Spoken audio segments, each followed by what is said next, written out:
नमस्कार, मैं हूं योगेंद्र। आप देख रहे हैं खास खबर। खास खबर में हम बात करेंगे 3 राज्यों के विधानसभा चुनाव के परिणाम को लेकर के।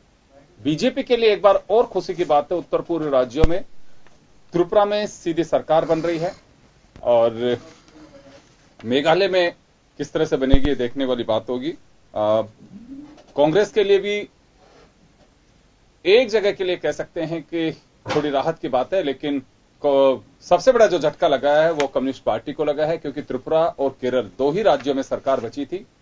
केरल में भी वर्तमान में है, त्रिपुरा में पिछले 25 साल से माणिक सरकार वहां लगातार अपना काम कर रहे थे, वो मुख्यमंत्री बने हुए थे और अभी झटका कम्युनिस्ट पार्टी के लिए कहा जा सकता है। यहां पे 2 बातें मेजर हम कोट करके चलेंगे। भाजपा के लिए बड़ी राहत की बात कही जा सकती है। उत्तर पूर्व राज्यों में एक बार जो 7 सिस्टर्स स्टेट्स को माना जाता है, उसमें से कई जो राज्य हैं उनमें पहले से सरकार बनाने के बाद अब 2 राज्यों में और बीजेपी सरकार बनाएगी। इसी तरह से कम्युनिस्ट पार्टी के लिए एक बड़ा झटका हो सकता है। वेस्ट बंगाल के बाद अगर उस तरफ की बात करें तो त्रिपुरा में भी अब सरकार चली गई है, बीजेपी वहां क्लियर मेजोरिटी के साथ में आ गई है। हमारा मजमून जो है आज के एजेंडे का वो हम आपको दिखाएंगे और फिर हमारे जो पैनलिस्ट हैं उनसे हम मुखातिब होंगे। हमारे साथ डीके छंगानी साहब कम्युनिस्ट नेता हमारे साथ मौजूद हैं, राजस्थान प्रदेश कांग्रेस के सेक्रेटरी सुशील आसोपा साहब हमारे साथ हैं, भाजपा नेता मनीष पारिक साहब हमारे साथ हैं, महेश शर्मा जी वरिष्ठ पत्रकार और विश्लेषक हमारे साथ रहेंगे। आप सभी का स्वागत है। एक बार देखिए आज का एजेंडा।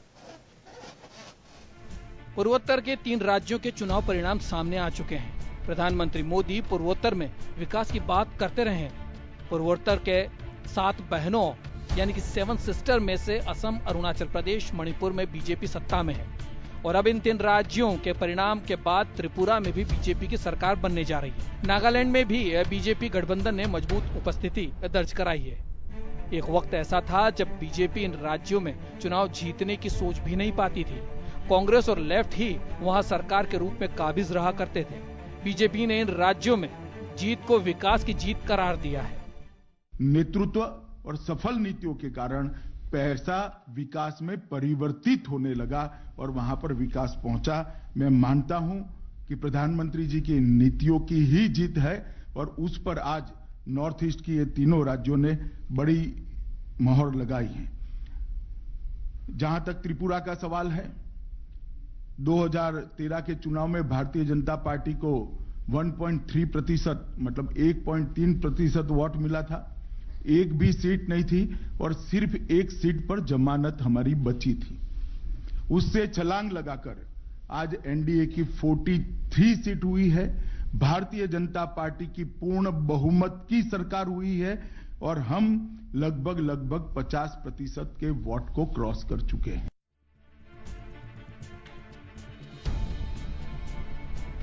त्रिपुरा के परिणाम तो कुछ और ही कहानी बयां कर रहे हैं। 2013 में विधानसभा चुनाव में बीजेपी ने त्रिपुरा में 50 उम्मीदवार उतारे थे, जिनमें से 49 की जमानत जब्त हो गई थी। महज 5 साल बाद तस्वीर पूरी तरीके से बदल चुकी है और 2018 के विधानसभा चुनाव में बीजेपी ने बहुमत के साथ 25 सालों से चले आ रहे वाम किले को ढा दिया है। केरल के बाद लेफ्ट केवल इसी राज्य में शासन कर रहे थे। यह हार लेफ्ट के लिए एक युग का अंत जैसे ही है।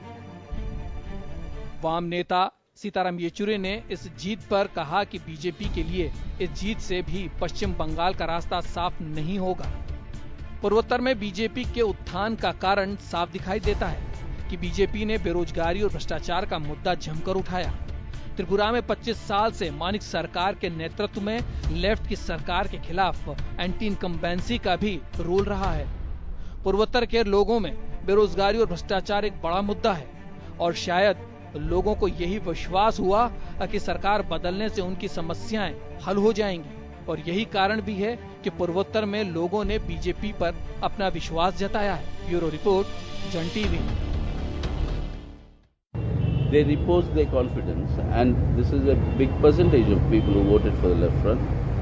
We assure them and the rest of the people of Tripura that the CPM and the left front will continue to work for the betterment of their livelihood in Tripura, for the defense of their democratic rights, and most importantly for the unity of the tribal and non-tribal communities in Tripura, which we believe is very, very important in that northeastern state. Sir, but why?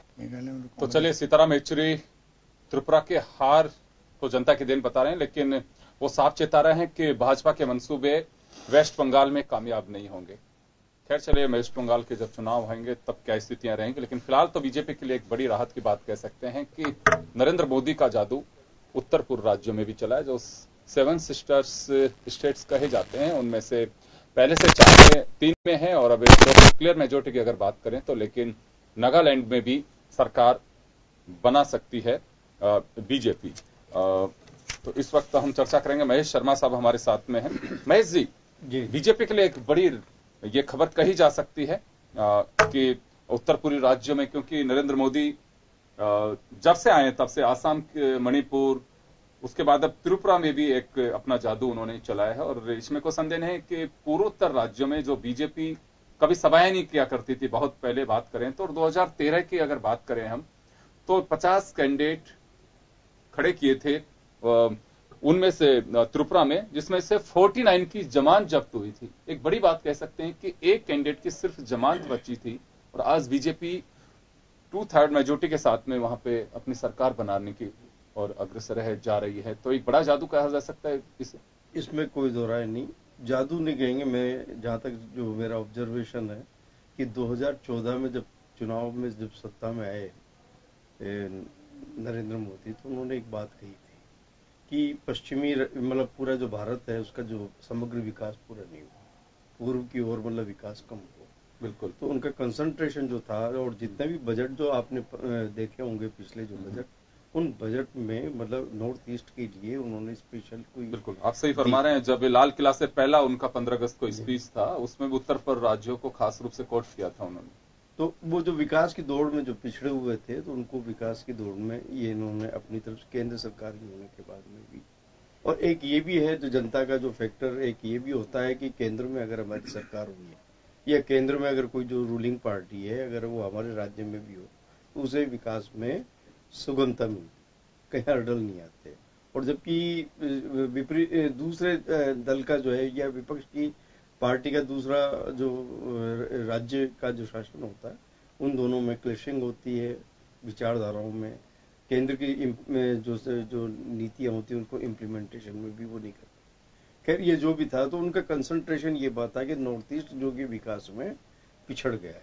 और दूसरा एक ये है कि वहां दूसरी जो महत्वपूर्ण बात ये थी कि एक तरह से आरएसएस जो था वहां, वो पिछले जब से ये 2014 में मतलब जो मोदी प्रशासन जैसे ही मतलब शासन में आए, और उसके तुरंत बाद वहां पे सक्रिय हो गया, और वो कंटिन्यू करते रहे मतलब उन्होंने काम।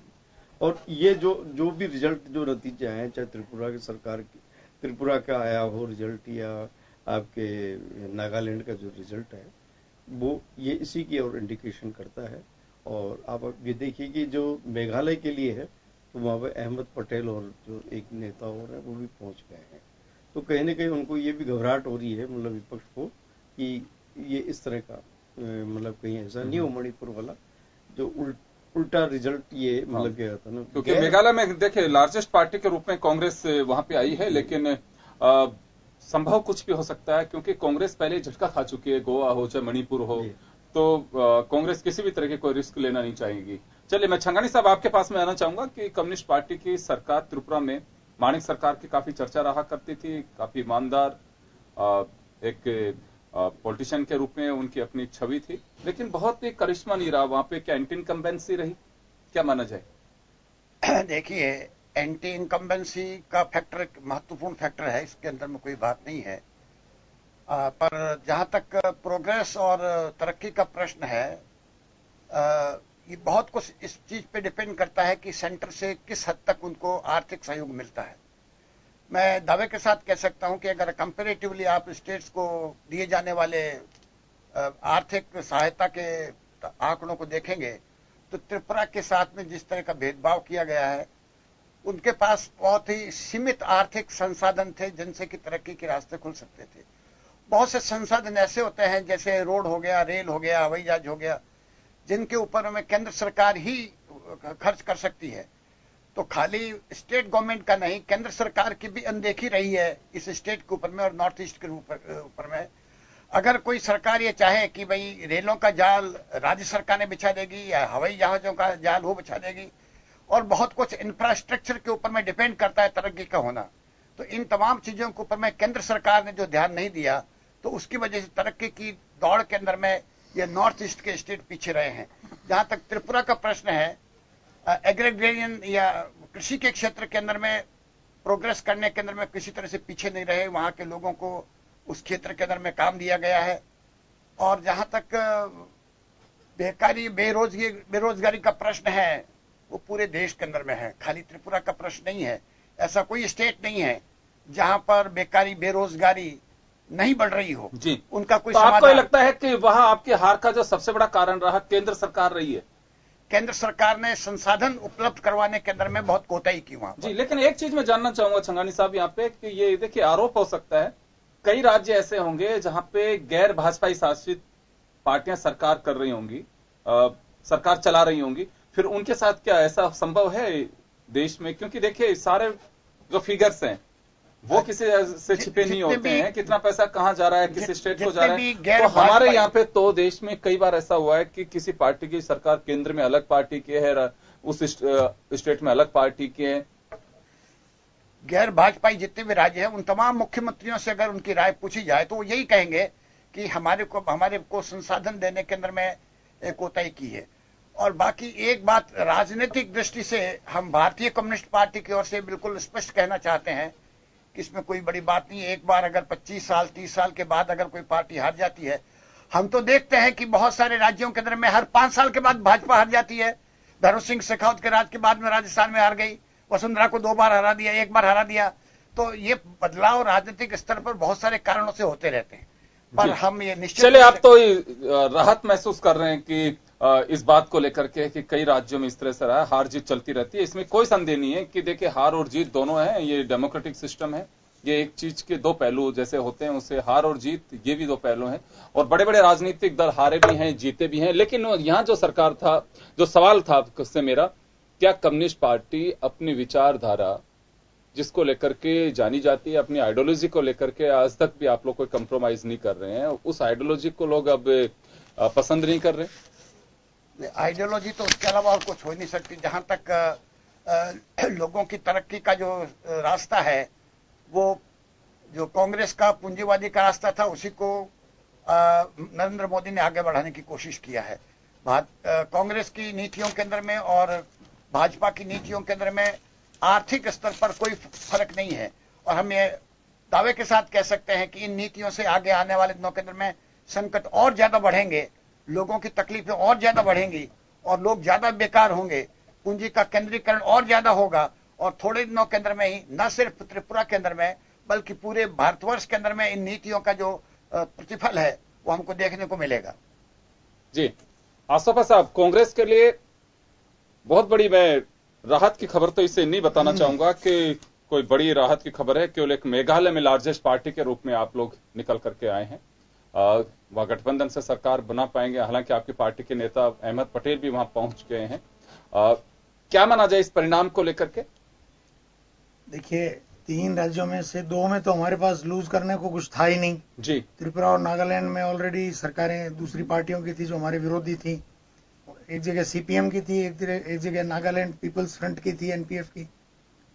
मेघालय में हमारी एंटी इनकम्बेंसी रही है और भाजपा का थोड़ा निश्चित रूप से उभार हुआ है, तो हमारे कुछ वोट परसेंटेज गिरने से 29 से घट के 28 से सीटें घट के हमारी 21 या 22 के आसपास रहने की संभावना है।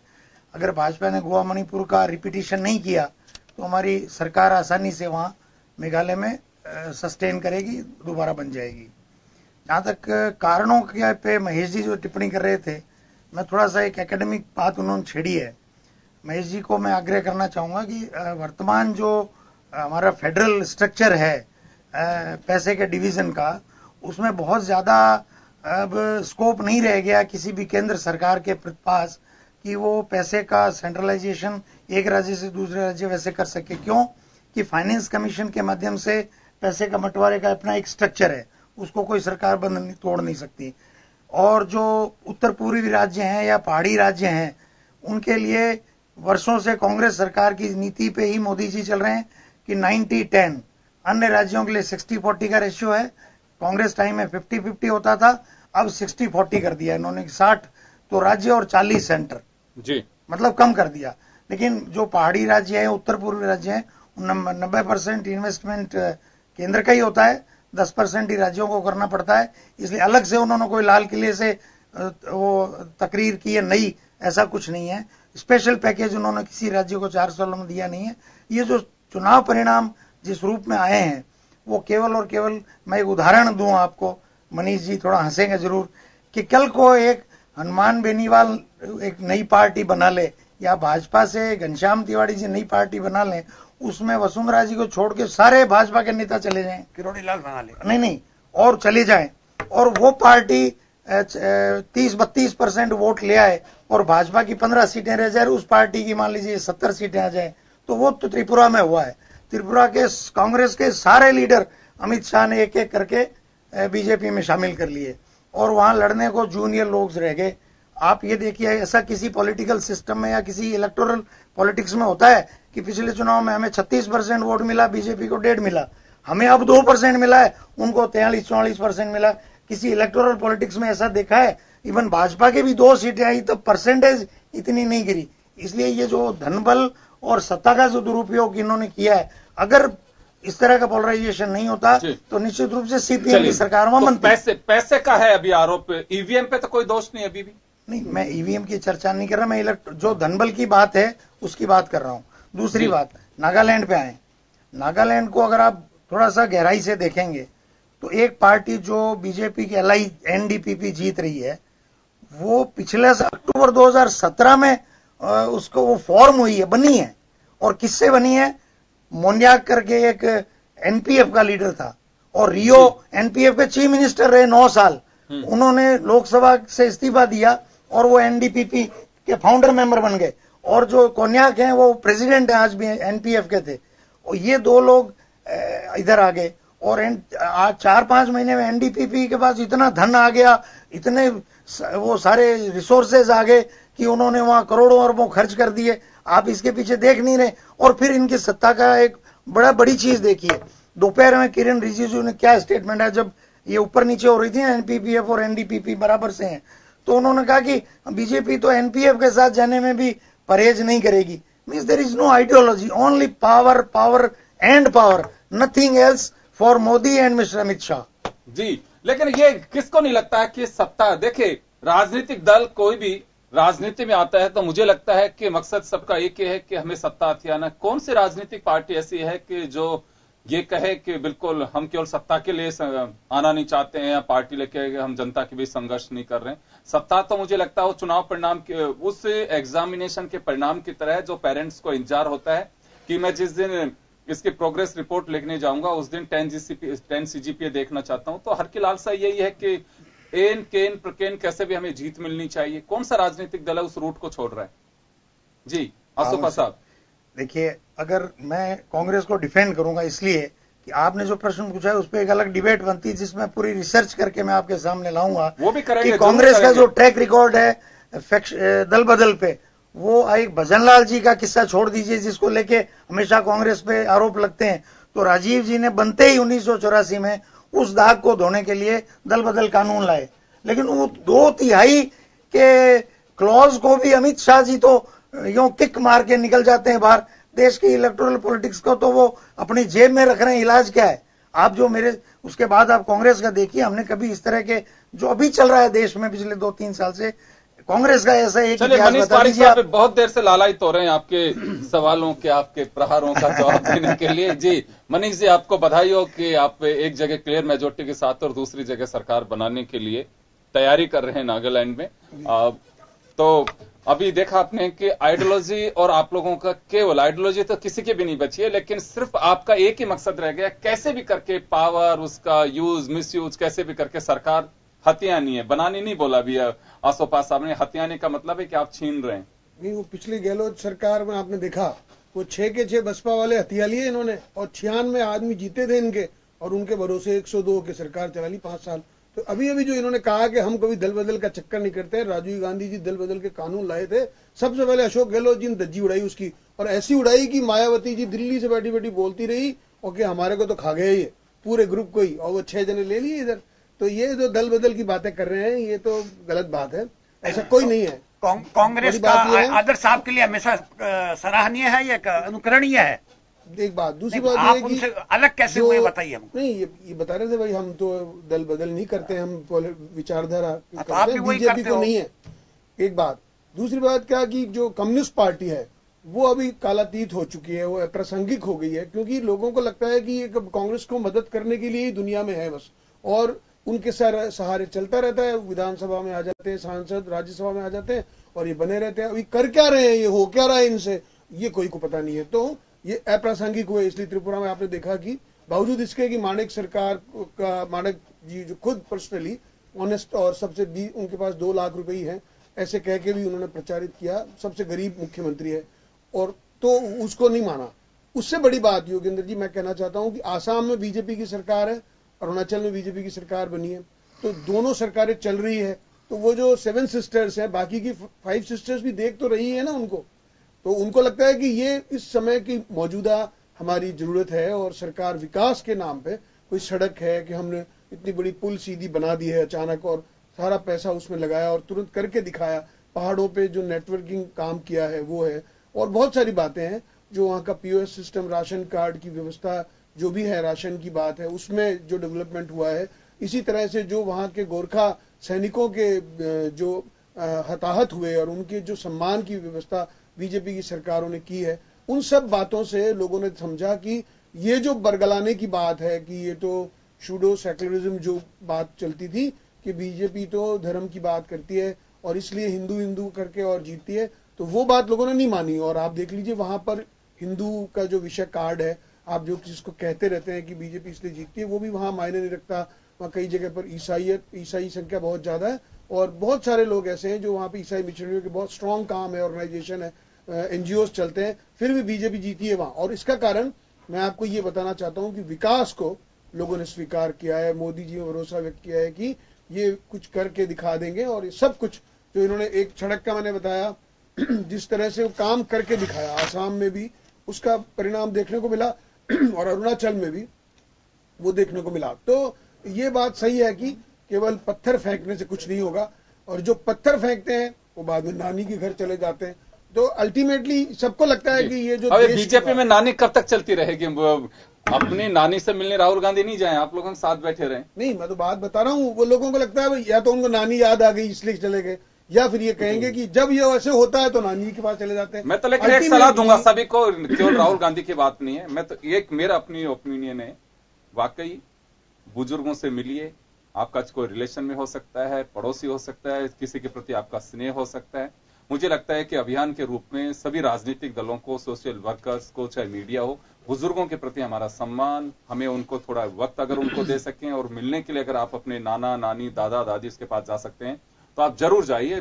2021 जिस हम 21वीं सदी की बात कर रहे हैं, माफ करिए 18 में हम चल रहे हैं, 21वीं सदी का जो हम बात कर रहे हैं, बुजुर्गों के प्रति सरकारों को भी समर्पित करनी चाहिए और राजनीतिक दलों को भी, क्योंकि देखिए ये कि उम्र का ऐसा पड़ाव आता है जिसके अंदर अकेलापन होता है, और मुझे लगता है कि इसमें जाना चाहिए, जरूर जाना चाहिए। को बिल्कुल फ्री कर दिया है, बुजुर्गों की पेंशन को बढ़ा दिया है, बहुत अच्छी बात है, मैं वो नहीं कह रहा, करा दी है, ये सब भारतीय जनता पार्टी ने कराई, मैं ही नहीं करा। नहीं, मैं ये नहीं कह रहा, मैं तो अच्छी बात कर रहा हूं, मैं तो मेरी एक अपनी बात फील कर रहा हूं कि बुजुर्गों को आप उनके साथ बैठिए, कैरम खेलिए, उनको कंपनी दीजिए, उनसे हंसी ठिठोले करिए, तो मुझे लगता है कि वो एक अच्छी पहल कही जा सकती है। और अगर राहुल गांधी भी वहां जाके अपनी नानी के साथ कुछ गपशप करते हैं तो एक अच्छी बात है, अगर उनको इसी से अगर सुकून मिलता है तो। मैं इसमें एक बात जानना चाहूंगा, बीजेपी कांग्रेस का एक अलग विषय है, उत्तर पूर्वी राज्य जिस तरह से, जिस आक्रोश ज्वाला या कहें कि चाइना के कुनजरों से जो अभी प्रेशर में है, क्या वास्तव में सरकार किसी की भी हो, बीजेपी की हो चाहे कांग्रेस की हो भी हो, लेकिन किसी राष्ट्रीय पार्टी की सरकार होनी चाहिए? इसमें कोई दो राय नहीं कि जिस क्षेत्र, क्योंकि वक्त अब काफी त्रिपुरा में अगर मान लो कम्युनिस्टों की भी सरकार थी तो कम से कम एक अपनी नेशनल आइडियोलॉजी जो लेकर के चल रहे हैं वो होनी चाहिए। क्षेत्रीय जो पार्टियां हैं वहां पे बन चुकी हैं, तो अभी गठबंधन का एक अलग इश्यू हो सकता है, हालांकि गठबंधन सरकारें भी काफी प्रेशर में करती हैं, लेकिन अब वक्त आ गया है कि नेशनल पार्टी के हाथों में कमान होनी चाहिए उत्तर पूर्व राज्यों की। एक लंबे अरसे से पिछले जो 30 साल तक जो शासन रहा देश में और अन्य राज्यों में, क्षेत्रीय दलों का, उसको लेकर के एक कांग्रेस और यहाँ तक कि भाजपा में भी ये चिंता का विषय बना था। और इन लोगों, इनके जो वरिष्ठ नेताओं का कहना भी ये था कि जब तक आप क्षेत्रीय दल जो हैं अपनी गठबंधन सरकारों में जिस तरह से अपनी दादागिरी किया करते थे, या जिस तरह से मतलब एक जो ज्यादा बहुमत वाला जो नंबर 1 का जो दल था, वो उसको मजबूर कर देते थे कि वो अपनी कोई नीति को इम्प्लीमेंट नहीं कर पाता था। ये महसूस हुआ था। इन चीजों के लिए बहुत जरूरी हो गया था कि राष्ट्रीय दलों का कि एक तो पूरे देश में पकड़ होनी चाहिए, उनकी जड़ें मजबूत होनी चाहिए, और दूसरा चाहे कांग्रेस रहे चाहे भाजपा रहे, दोनों में कोई ना कोई ऐसा राष्ट्रीय स्तर का ही दल हो। सीपीएम अपने आप में है, लेकिन वो एक सीमित क्षेत्र में ही रह गई है। और इसी तरह से जैसे आपके केरल रह गया है, बंगाल रह गया है, और एक ये त्रिपुरा वगैरह जो भी थे, ये 3-4 मतलब ऐसे स्टेट थे जहां उनका प्रभाव रह गया है। देखिए आप ये वाम जो आंदोलन की जो बात कर रहे हैं, अब धीरे धीरे अपनी पकड़ पूरी दुनिया में कमजोर होती जा रही है इसकी। चाइना का ले लीजिए उदाहरण, वो अलग बात है, लेकिन बाकी रिमेनिंग में स्टेट में या पूरे वर्ल्ड में जो है वो अब नहीं रही है इनकी पकड़। और उसका कारण भी ये रहा है कि अब उनमें जितने, आपने जयपुर के उदाहरण ले लें, हमारे यहाँ कम्युनिस्ट पार्टी जो है कितना आंदोलन कर लेती है। पहले ट्रेड यूनियनिज्म का आज से 40-50 साल पहले जो जैसा देखते थे माहौल, चाहे कामरेड पूनिया थे और जितने भी रहते, तो दिखता था कि यहाँ कुछ हो रहा है। और क्या, और आज की तारीख में ट्रेड यूनियनिज्म है ही नहीं, खत्म हो गए श्रम कानूनों में भी। तो ऐसा आम व्यक्ति ये देख रहा है कि कोई मतलब चाहे गरीब हो या किसान हो या चाहे कैसे भी हो, जिस वर्ग का, जिसमें एक सर्वहारा वर्ग का जो एक लेकर के जो चले थे, लेकिन वो अभी तक भी इनका लक्ष्य प्राप्त नहीं हुआ। अब धीरे धीरे मतलब आम जनता का इनसे मतलब रुझान, जब उनका जो एक देख रहा था कि आम व्यक्ति को कुछ न्याय मिलेगा या उनके विकास में सहयोग मिलेगा, लेकिन उसको इन दलों के मतलब जिस तरह से मतलब क्या कहता है, इन्होंने जिस तरह से काम किए या जिस तरह से सत्ता में मतलब क्या कहता है आने के बाद में भी कोई उनको लाभ नहीं मिला, उससे इनके अरुचि हो गई और वो धीरे धीरे इनका जनाधार खिसकता गया। जी चले, तो हम चर्चा को आगे जारी रखेंगे। छोटे से ब्रेक के लिए रुकेंगे और ब्रेक के बाद हम वापस लौटेंगे।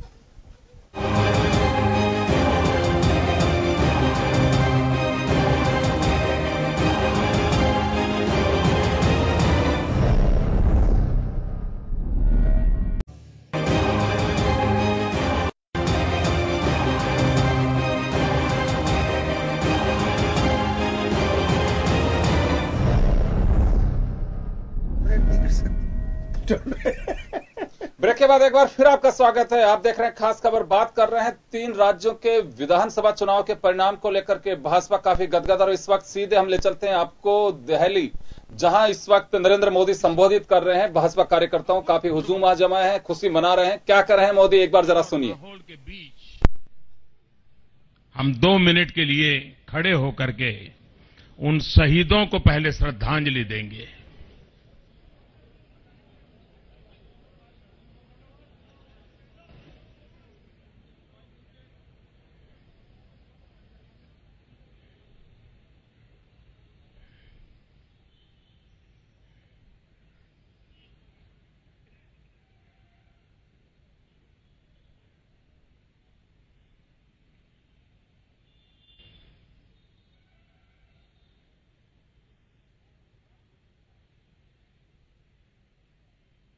ओम शांति शांति शांति।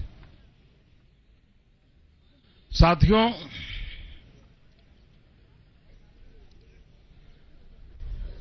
लोकतंत्र में जय और पराजय बहुत स्वाभाविक होते हैं, और यही तो लोकतंत्र की ब्यूटी है। लेकिन राजनीतिक दलों को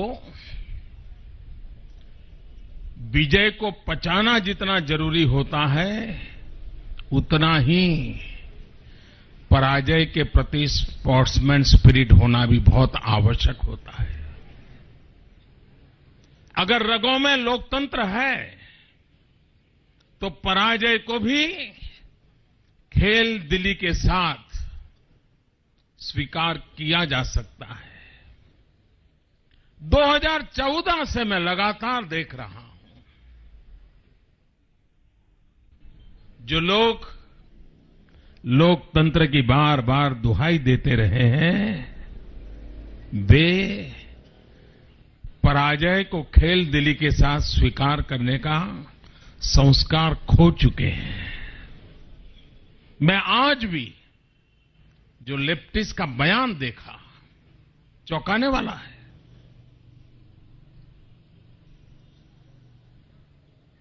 और मुझे विश्वास है कि देश के बुद्धिजीवी वर्ग इस अहंकार को, इस अलोकतांत्रिक मानसिकता को भली भांति देश के सामने प्रस्तुत करेगा। मैं सबसे पहले नॉर्थ ईस्ट के सभी नागरिकों को, जो इस चुनाव में मतदाता थे, भारतीय जनता पार्टी की तरफ से हृदयपूर्वक बहुत बहुत आभार व्यक्त करना चाहता हूं, क्योंकि अपप्रचार के बीच दूर सुदूर नॉर्थ ईस्ट में भारत सरकार की और भारतीय जनता पार्टी की सच्चाई सामान्य मानवी के दिलों तक पहुंच चुकी है।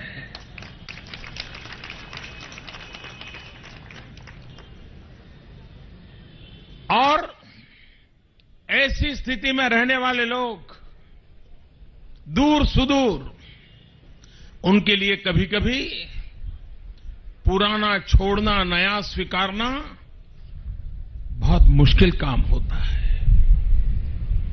शहर के अंदर भी कभी कभी मुश्किल होता है, लेकिन उन्होंने कितनी पीड़ाएं झेली होगी, कितनी बुराइयों को आंखों के सामने देखा होगा, कितनी मुसीबतों से गुजारा किया होगा कि आज उनका गुस्सा लोकतांत्रिक तरीके से मतपेटी में प्रकट हो गया।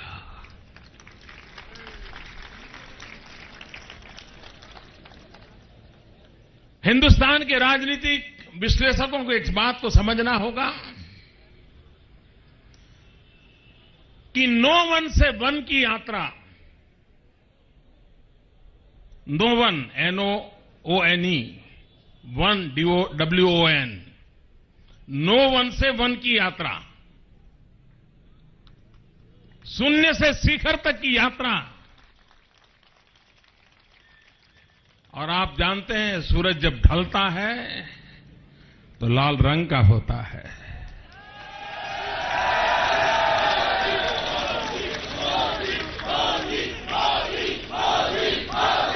और जब सूर्योदय होता है तो केसरिया रंग लेकर के निकलता है।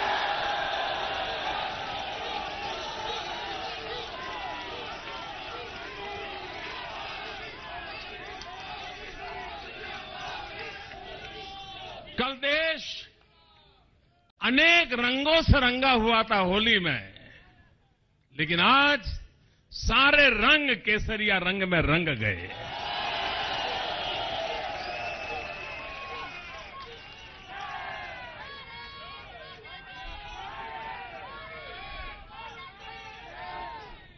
जिस बात का मैं उल्लेख करूंगा, हो सकता है इस चुनाव विजय को जो लोग नीचा आंकना के लिए लगातार कोशिश करते रहते हैं या जल्दी से कोई मुद्दा नया ढूंढ रहे हैं ताकि इससे निकल करके कहीं और चले जाए, वो एक बड़ी जमात है।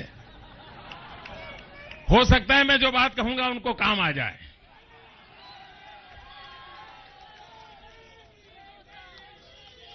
जो बात मैं कह रहा हूं वो मैंने सुनी है, मेरा न उसमें ज्ञान है न मेरी उसमें कोई आस्था है, लेकिन मैंने सुना है, कहते हैं कि जो वास्तुशास्त्र वाले लोग होते हैं, जो इमारत बनाते हैं, वो एक मान्यता रखते हैं वास्तुशास्त्र वाले। अब मैंने तो घर बनाया नहीं तो मुझे मालूम नहीं क्या होता है। तो वो कहते हैं कि वास्तुशास्त्र के हिसाब से इमारत की रचना जो होती है उसमें जो नॉर्थ ईस्ट का कोना होता है वो सबसे महत्वपूर्ण होता है और इसलिए सारा फोकस वास्तुशास्त्री नॉर्थ ईस्ट को केंद्र में रखते हुए मकान की रचना का करते हैं। मतलब कि एक बार नॉर्थ ईस्ट ठीक हो गया तो पूरी इमारत ठीक हो जाती है। भाइयों बहनों, आज मुझे खुशी इस बात की है कि मेरे देश का नॉर्थ ईस्ट आज विकास की इस यात्रा का शायद देश में नेतृत्व करने के लिए आगे आया है।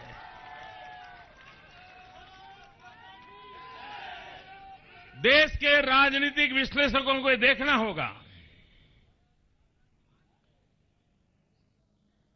कि संगठन की शक्ति के आधार पर जनसंपर्क के माध्यम से लोकतंत्र में राजनीतिक दलों का दायित्व बनता है कि वो मतदाताओं को अपनी बात बताएं, समझाएं, उनको स्वीकार करने के लिए प्रेरित करें। एक लंबी प्रक्रिया है, लेकिन दुर्भाग्य से भांति भांति राजनीति चली, जातिवाद की राजनीति चली, बम बंदूक की राजनीति चली, मेरे तेरे वाली राजनीति चली। उसने उस मूलभूत आत्मा को धीरे धीरे क्षीण कर दिया। नॉर्थ ईस्ट के चुनावों ने और लगातार भारतीय जनता पार्टी की विजय यात्रा ने ये सिद्ध किया है और मैं देश के पॉलिटिकल पंडितों से चाहूंगा कि एक बार इस विषय पर गहराई से चिंतन हो कि सामान्य से सामान्य कार्यकर्ताओं को लेकर के, उनके विश्वास को लेकर के जन सामान्य तक लगातार पहुंच करके सही बात बता करके उनके दिलों को भी जीता जा सकता है और चुनाव भी जीता जा सकता है।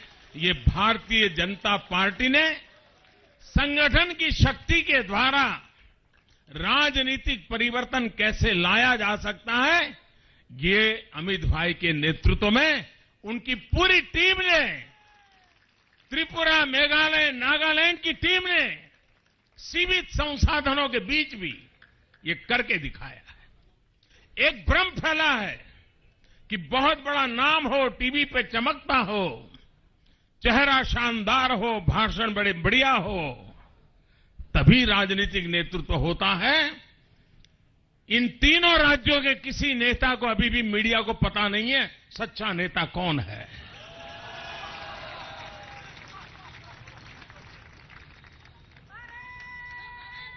यानी संगठन की ताकत देखिए कि कोई सेलिब्रिटी नहीं, कोई बड़ा हीरोइज्म नहीं, एक सामान्य मैं आपका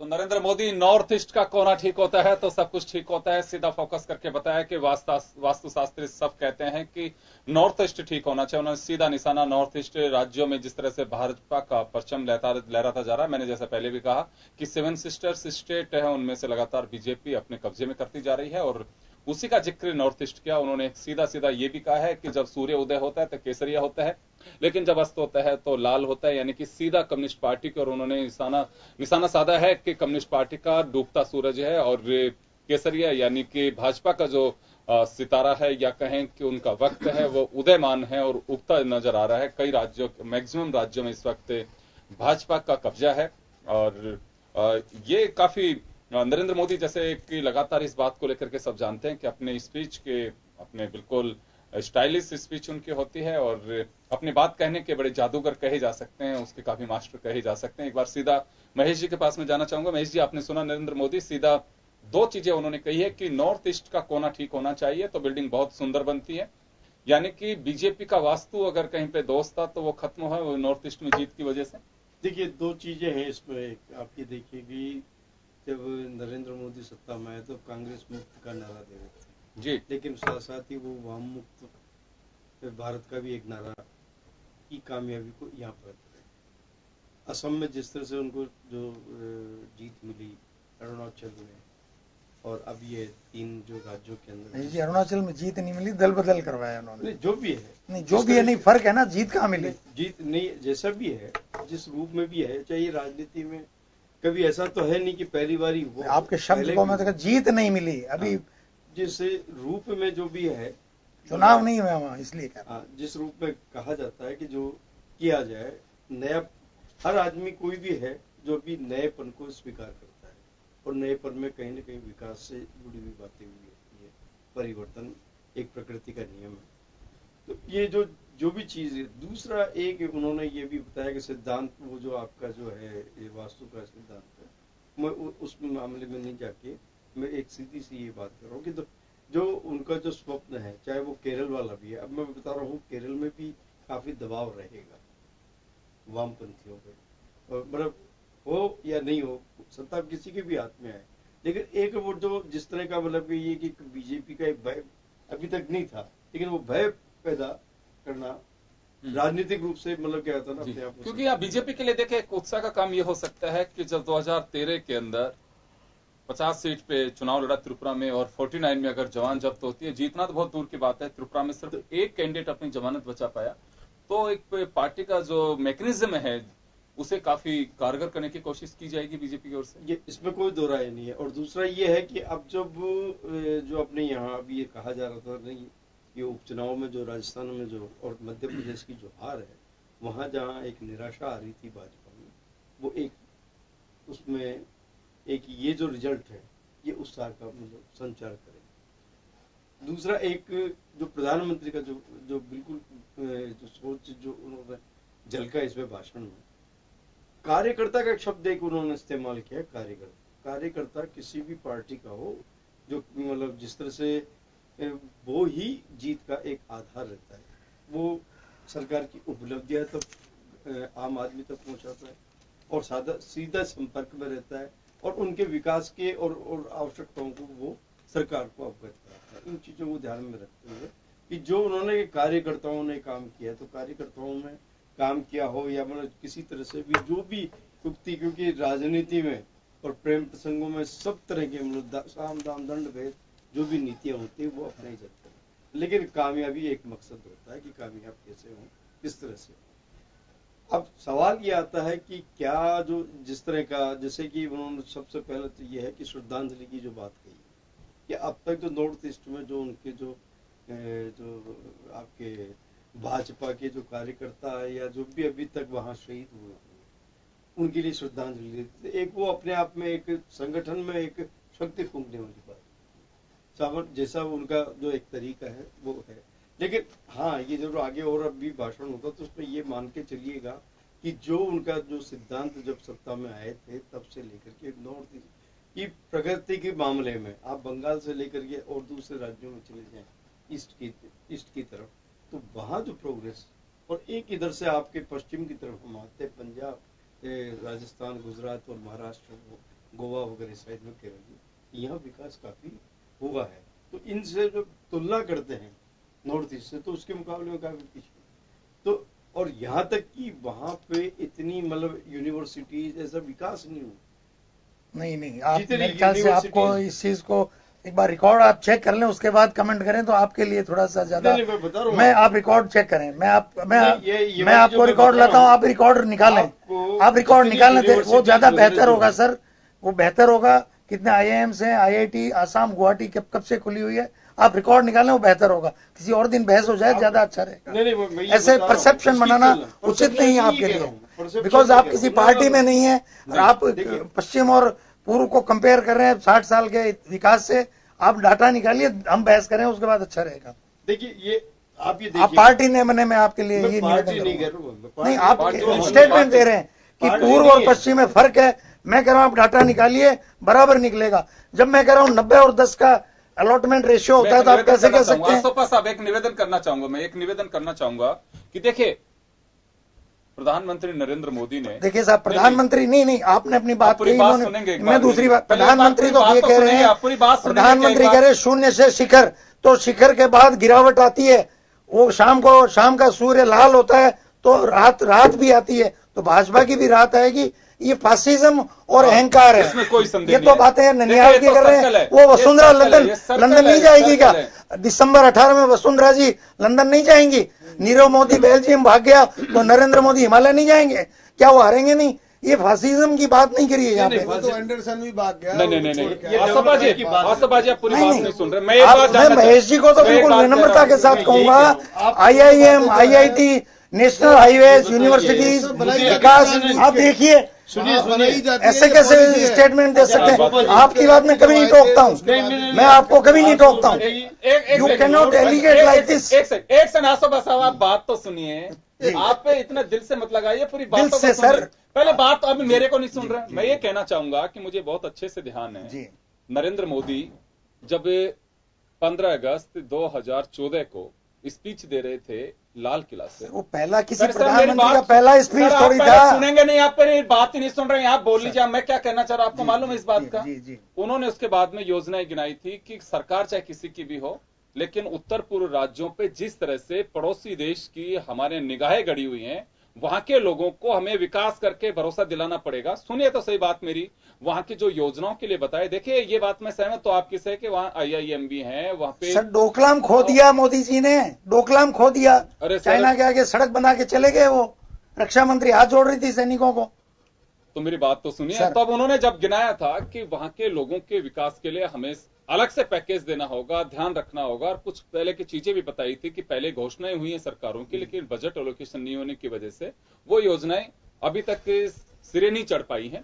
तो जब उन्होंने बातें कही हैं, तो मैं ये नहीं कह रहा कि मेरा तो अभी भी इनसे कहना था कि आपकी चाहे गवर्नमेंट हो पूर्वोत्तर राज्यों में, चाहे बीजेपी की सरकार हो या कम्युनिस्ट पार्टी की सरकार हो, लेकिन आज भी राष्ट्रीय जो आइडियोलॉजी है, अगर उसकी सरकार होती है तो मुझे लगता है कि रीजनल पार्टी से बाहर आना नॉर्थ ईस्ट को बहुत जरूरी है। वो किसी की भी चाहे सरकार हो, बात ये नहीं है।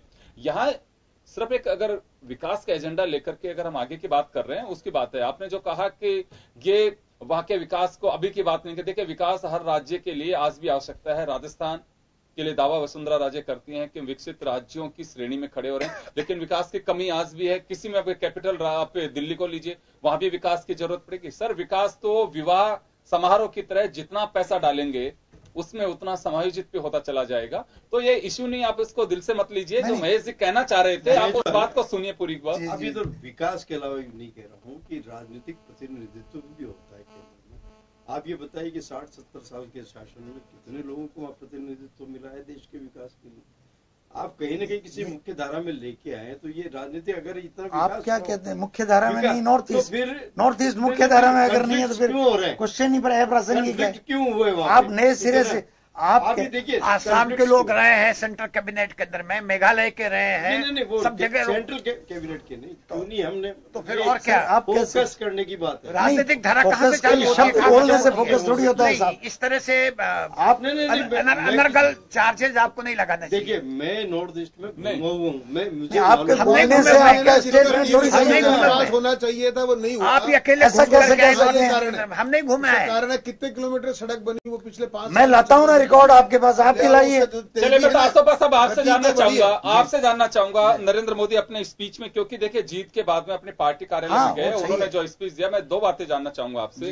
एक तो उन्होंने जो बात कही है कि विजय और पराजय ये लोकतंत्र में होती रहती है, ये इसकी ब्यूटी है। हमें दोनों का ही ना जीत का एंकर पालना चाहिए और ना पराजय से हमें हमारे अल्फाज को बदलना चाहिए, खोना चाहिए। एक मर्यादित चीजों का उपयोग करना चाहिए। खासकर उन्होंने कम्युनिस्ट पार्टी के सीताराम येचुरी साहब को उन्होंने जिक्र किया, जो शायद वो कह रहे हैं कि त्रिपुरा की हार से ये नहीं समझनी चाहिए बीजेपी को कि वेस्ट बंगाल को हम कब्जे में कर लेंगे, वो शायद उनकी ओर इशारा था। इसी तरह से प्रतिपक्ष की पार्टियों को, कांग्रेस को लेकर के भी उन्होंने निशाना साधा है। क्या माना जाए, जो मोदी कह रहे थे कि नॉर्थ ईस्ट का कोना ठीक हुआ है, सूरज जब उदय होता है तो केसरिया होता है, यानी कि अब बीजेपी का सूर्य उदय है, उस पर मैं जानना चाहूंगा आपसे। मैं इस केसरिया पे मेरी बात कहना चाह रहा था कि भाजपा का झंडा केसरिया और हरा 2 रंग का है, और प्रधानमंत्री केसरिया बोल रहे हैं। आप गौर कीजिएगा, कल उन्होंने ट्वीट किया, जॉर्डन के शाह जब यहाँ आए तो इस्लामिक कल्चर ऐसा है, मुस्लिम्स बहुत अच्छे हैं, ये वो, मुस्लिम यूथ के एक हाथ में कंप्यूटर होना चाहिए, एक हाथ में कुरान होनी चाहिए, और अभी वो केसरिया का महिमा मंडन कर रहे थे, जबकि उनकी पार्टी का झंडा जो है वो केसरिया और हरे 2 रंग का है। तो वो असली जो संघ का जो प्रचारक है वो अंदर उनके जाग जाता है, वो भूल जाते हैं कि मैं प्रधानमंत्री हूं एक विविधता वाले भारत का, समझिए। और जो ये जिस भावना से वो ये बोलते हैं, वो नॉर्थ ईस्ट के ये इस साम दाम दंड भेद वाली राजनीति से सत्ता प्राप्त करने से वहां के असली लोगों का जो एकीकरण है वो जो जिस तरह से हुआ है, एक सतत प्रक्रिया से हुआ है। मैं आपकी बात में भी एक बात जोड़ना चाहूंगा, मैं ये नहीं कहता कि नेशनल पार्टियां, लेकिन बॉर्डर स्टेट्स में आप देखेंगे, let us be very serious on that, Kashmir हो या दूसरे इस तरह नॉर्थ ईस्ट, यहाँ रीजनलिज्म क्यों हो रहा है कि वो निश्चित रूप से उनको हमने एक विशेष प्रयोजन के साथ हमारे एकीकृत भारत का वो हिस्सा है और हमने उनको बांधे हुए रखा है, तभी तो हम 90-10 दे रहे हैं। मैं बार बार इस 90-10 को क्यों बोल रहा हूं, आप भी समझें कि कोई योजना है केंद्र से मिल रही है एड, उसमें 90% केंद्र दे रहा है, चाहे वो J&K हो चाहे 7 सिस्टर्स हो, वो वर्षों से दे रहे हैं। उसकी वजह यही है, फिर भी उनकी आकांक्षाएं जागती हैं, बढ़ती हैं कि हमारा शासन हो, हम यहाँ के हैं, हम यहाँ के लोकल्स हैं, यहाँ के ट्राइबल्स हैं, यहाँ के बॉर्डर स्टेट्स हैं। तो नेशनल पार्टीज चाहे वो भाजपा हो चाहे कांग्रेस हो, जीते कोई भी, ये साथ रखेंगे, इसमें मुझे कोई संशय नहीं है। वो तात्कालिक रूप से केसरिया बोले कुछ बोले। संघानी साहब कुछ कह रहे हैं आप? मैं ये कह रहा था कि शाब्दिक आडंबर तो कुछ भी कह दीजिए, लाल न तो कभी खत्म हुआ है और न कभी होगा, उनकी आइडियोलॉजी देश के अंदर में रिलेवेंट रही है। जब सोवियत का पराभव हुआ था तब भी लोगों ने कहा था कि समाजवाद का खत्म हो गया है, वो कभी खत्म नहीं हुआ, आइडियोलॉजी आज भी कर रही है। जब यूरोप के अंदर में आर्थिक संकट आया तो सबसे ज्यादा बिकने वाली किताब दास कैपिटल ही थी और आज भी उसकी रिलेवेंस है। मैं जो जोर देकर के कहना चाहता हूं ये है कि अगर मोदी जी को एक बात राजनीतिक चंदों का खुलासा और उसके ऊपर मैं सबके सामने रखने की बात करके फिर बात करें तो मालूम पड़ेगा कि कितना पैसा कहां से आया और कहां खर्च हुआ किस राजनीतिक दल का, तब जाकर के इन राजनीतिक चुनावों के अंदर में किस तरीके से उन्होंने विजय प्राप्त की है और कितना पैसा खर्च किया है और वो पैसा कहां से आया है, तब जाकर के हम उनको मानेंगे। जिस तरह की पैसे की गंगा वहां बहाई गई और श्रद्धांजलि वहां देने के लिए गए तो क्या वहां पे बीजेपी के लोग मरे थे क्या? वहां पे उन्होंने सीपीएम के लोगों को और सीपीआई के लोगों को मारा नहीं था क्या? श्रद्धांजलि देते टाइम में उनको ध्यान रखना चाहिए कि वो हर आदमी मरने वाला, जिनको आरएसएस के लोगों ने मारा है वो भी तो रक्त रंजित है, उनके परिवार भी है। आरएसएस के लोगों ने मारा है, आरएस के लोगों ने मारा है, वहां बकायदा लड़ाई हुई है। वो बिल्कुल दूसरी ब्रांच है, उसके झंडा लगाया। त्रिपुरा बिल्कुल शांत था, त्रिपुरा बिल्कुल शांत था, वहां जाकर के जानबूझ करके दंगे करवाए गए, वहां जाकर के जानबूझ के दंगे करवाए गए, ऐसा वातावरण पैदा किया गया कि वहां पर अशांति पैदा हो जाए और इसलिए जाकर के जानबूझ करके इसीलिए तो खत्म हुए, धार्मिक उन्माद पैदा किया गया वहां पर और आपस में लड़ाइयां करवाई गई। और अगर यही हाल रहा, हरा भी दिखे तो वो भी बोल देंगे, अगर यही हाल रहा और अब आप हरा आप ले लो, केसरिया भगवान बोलना पड़ेगा। सूरज को सूरज जब उगता है तो हरा भी उगता है थोड़ा सा, लेकिन ये कब कहिए कि हमने आदमियों को मार दिया। मैं इस मंच के माध्यम जानते हैं नेक्स्ट लाइफ, मैं इस मंच के माध्यम से आपको वार्न करना चाहता हूँ। कौन वार्न करेगा? अगर यही प्रक्रिया चालू रही तो लाल झंडे वाले भी उठ करके अगर बराबरी के अंदर में उतराए तो फिर वो देश के बाद क्या बचा है? विचारधारा है क्या आपकी? ये इटली चले जाते नानी के बाद ये विचारधारा है? उनको लंदन जाने से रोक लेना, वो लंदन चली जाएगी। जो बराबरी के लोग मरे हैं वहां पर, इतनी देर से आप बोले जा रहे हो, मैं माफी चाहूंगा, मैं रोकना चाहूंगा कर रहा हूँ कि मनीष पारिक साहब वैसे जवाब दे चुके हैं। मैं मनीष जी के पास आता हूँ कि मनीष जी ने जवाब दे दिया है और समय का अभाव है, मैं रोकना चाहूंगा। चलिए, तीनों राज्यों के चुनाव परिणाम सामने आ चुके हैं और आपने सबने देखा है कि त्रिपुरा में पहली मर्तबा बीजेपी सरकार बनाएगी। 2 जगह की अगर हम बात करें जो चुनाव परिणाम सामने आ रहे हैं, नागालैंड और मेघालय, वहां पे लार्जेस्ट पार्टी के रूप में नागालैंड में बीजेपी और एनडीपीएफ रीजनल पार्टी के माध्यम से, एनपीएफ अकेले नहीं, दोनों एनपीएफ और बीजेपी दोनों बराबर की सीट लेकर के गई। आप और जो कह मेघालय रहे के अंदर थे, आप जो कह रहे थे क्षेत्रीय दलों के सहयोग से ही कर रहे हैं। बिल्कुल मेघालय में कांग्रेस लार्जेस्ट पार्टी के रूप में आ रही है, तो 25 वर्ष के लिए सरकारें आएंगे जो है चुनाव परिणाम सामने आ चुके हैं और काफी छोटे-मोटे हैं महत्वपूर्ण जो कहा जा आसानी सकता वहाँ है। पे। बेशक छोटे राज्य ऐसे 60 करते हो विधानसभा आप। सीट के हों, लेकिन इनका अपना बड़ा महत्व है, नॉर्थ ईस्ट के राज्य है और मोदी साहब इस महत्व को पहले ही बता चुके हैं कि नॉर्थ ईस्ट का महत्व क्या होता है। चलिए बहुत बहुत शुक्रिया आप सभी का। खास खबर में बस इतना ही, दीजिए इजाजत, नमस्कार।